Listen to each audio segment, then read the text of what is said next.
Good to have you with us on this Tuesday edition. Ed Schultz news and commentary from the nation's capital. I've only got one commentary today, and that is on Rex Tillerson, who is the selection for Secretary of State by Donald Trump. What is all the brouhaha about? This is draining the swamp. He's not Washington. He's not an elected official. He's never run for office before. He comes from the energy sector where Trump said on the campaign trail that he was going to create a bunch of jobs. He's a negotiator. He's a big dealer. Trump calls him a world-class executive. All of these things kind of add up to possibly a great pick. Now, I'm not the biggest Dick Cheney fan of the world, but Cheney did say it's an inspiring pick. And you know what? It is an inspiring pick from the standpoint that what you have here is an executive who's done big deals. The pushback on Capitol Hill is that, well, he has done deals with Russia. In fact, Russia even gave him an award, some Best Friend of Russia award. What's wrong with that? Oh, they're attacking his patriotism is what they're doing. And they're trying to make the case that he may not be qualified because he's done deals with Russia in the past. Talk about living in a bubble, living in a box, living in a vacuum, and total stupidity. The people in the Senate ought to be viewing this as, well, number one, he deserves a hearing and we'll get all the information we want, then we'll vote on it. That's the first thing. The second thing is that if they want to go beyond that this might be an opportunity to patch up relations with a superpower. Everything is so damn negative. Everything's negative. There's always a rat in the ointment when it comes to these picks. Trump won the election. And this entire Russian hacking thing is turning out to be the last-ditch effort by the Clinton people to reverse the outcome. It isn't going to happen. And there's going to be picks like Tillerson who are not from government, who's never won an election. This is draining the swamp. This is getting somebody who has done deals in the past and is going to be able to go to the negotiating table and understand the geopolitical climate because he's been there, done that in the business world. And he's done it with the most powerful people on the earth. I would say Putin is one of that. You'd agree with that, wouldn't you? And he's navigated through some pretty big stuff. What makes you think that he's not going to be able to do this? He did deals that Hillary Clinton never did. He did deals and hired people and managed a company like John Kerry never did. You can make the case he's far more qualified than those people. Look, this is Trump's chance to prove he's either right or wrong. He's earned that right. He's the president-elect. He's coming into office. He's going to deserve his cabinet. His choice is an Exxon Mobil guy. Now, if you're a climate change person, yeah, this probably isn't your favorite pick. And I would imagine that Tillerson has probably gotten a few phone calls from his peers off the golf course who are in the oil industry that, I know Rex, damn, he's going to be Secretary of State. Let me give him a call. Boy, we're sure glad we got somebody in our corner now as Secretary of State. Maybe we can deregulate even more and go after that oil wherever we want to. That's how this is going to be viewed, folks. The pushback that's coming from some senators is coming from people who've never done deals the magnitude of what Tillerson has done, who's never been in a position of authority or management where Tillerson has been. This guy's been with the company since 1975. He's been the CEO of the company since 2006. He got an award from Russia for being their friend because they did a big deal, which I'll get more to in a moment. This is back in 2013. And this is a guy who's comes, recommended by Condi Rice, recommended by Gates. So there are some Republicans who really like him.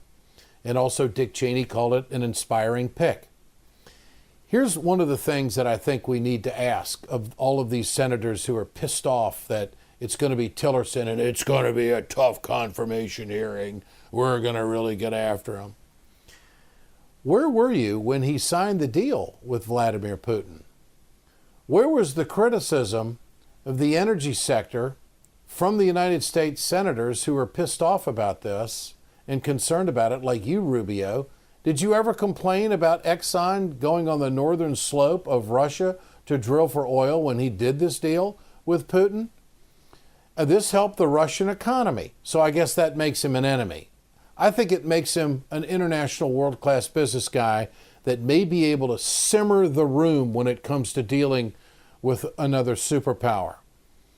I'm positive about this. I don't like his position on climate change, but I think right now the first thing up is getting along with superpowers and mending fences and coming to a conclusion on what's going to happen in Syria and make sure that we don't butcher one another and to make sure that everybody's missiles are in place to a satisfactory position. I did an interview today with NPR, a lengthy one, like about a half an hour. I'm going to be featured on one of their programs. I think it's All Things Considered. And I was asked about Crimea and Ukraine and how can I do my job as a news anchor with the backdrop of that involvement from the Russians in those countries. And my answer was simply this. Facts are facts. The fact is that there was a vote in Crimea and 93% of the people wanted to reunite with the Russian Federation. And if you do some more fact checking, you'll find out that most of the people in Crimea are Russian nationals.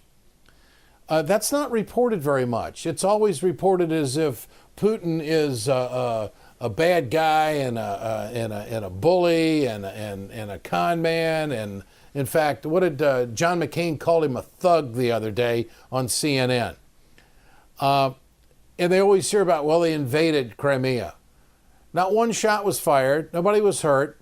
There was an election, and guess what? Crimeans are pretty doggone happy right now that they've been reunited economically and socially and intertwined back into the international community with the Russian Federation. Now let's talk about Ukraine.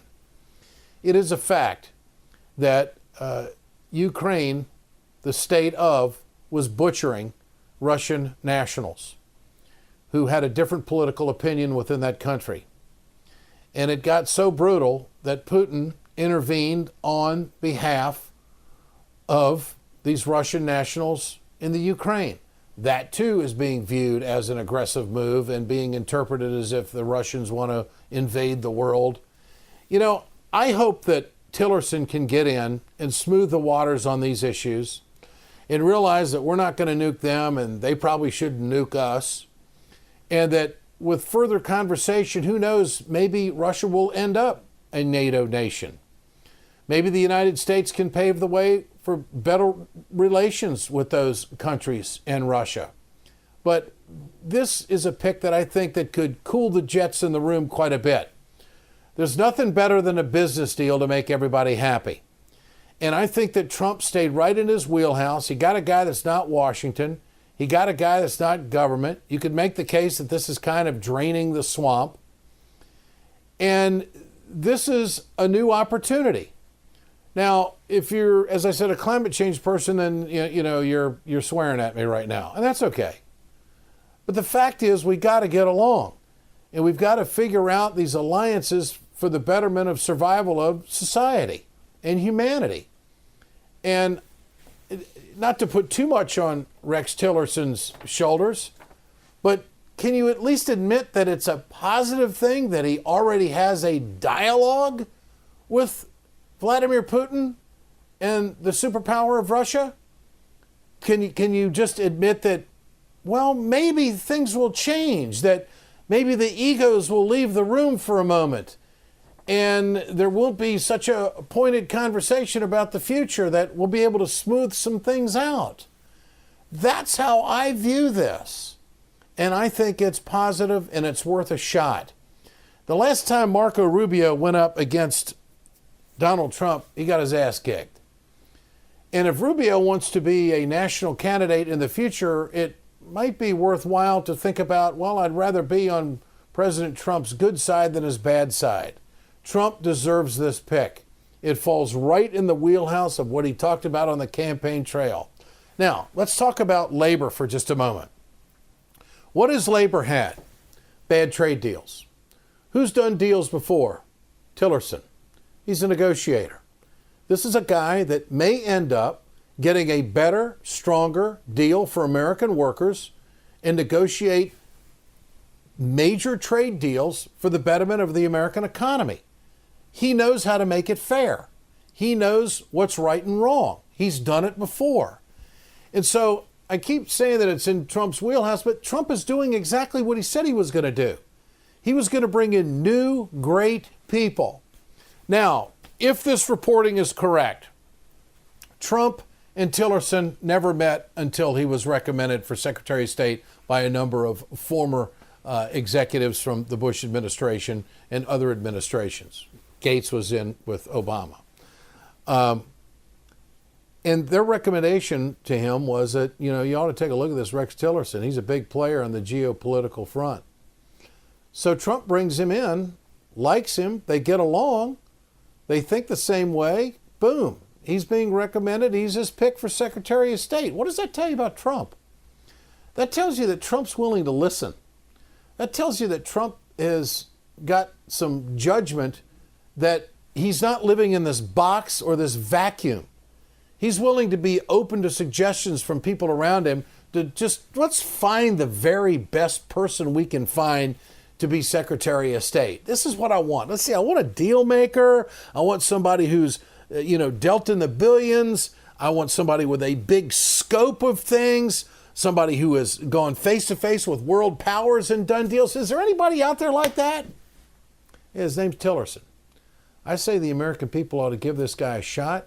And I think that he's going to get support in the United States Senate because the energy sector wields a big stick on Capitol Hill.